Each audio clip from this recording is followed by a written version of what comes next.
Welcome to our channel. Today we how to transfer e-commerce leads from BigCommerce to HubSpot step by step clearly.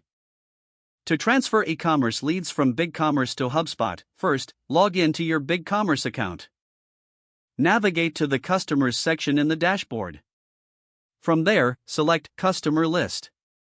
Export your customer data by clicking on the Export button.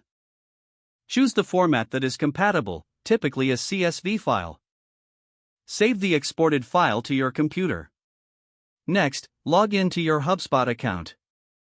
In HubSpot, go to the Contacts section.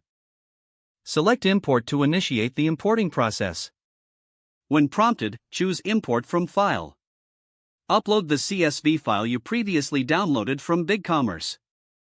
Map the fields in your CSV to the corresponding properties in HubSpot. Ensure that essential data, such as names, emails, and purchase histories, are correctly matched. After mapping, review the import settings.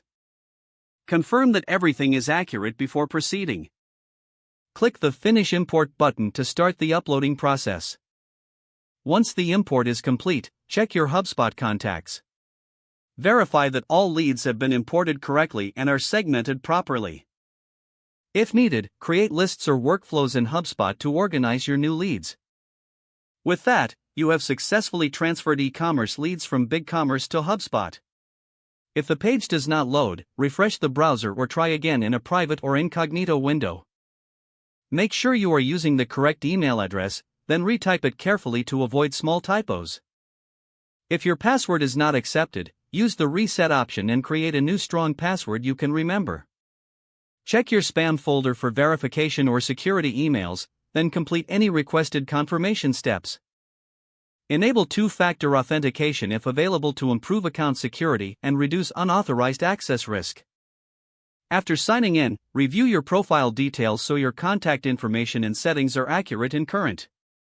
If you see an error message, note it down and try again after restarting your device and internet connection. Log out when you finish, especially on shared devices, to keep your account and payment information secure. If the page does not load, refresh the browser or try again in a private or incognito window. Make sure you are using the correct email address, then retype it carefully to avoid small typos. Don't forget to like this video and subscribe to our channel for more step-by-step tech guides.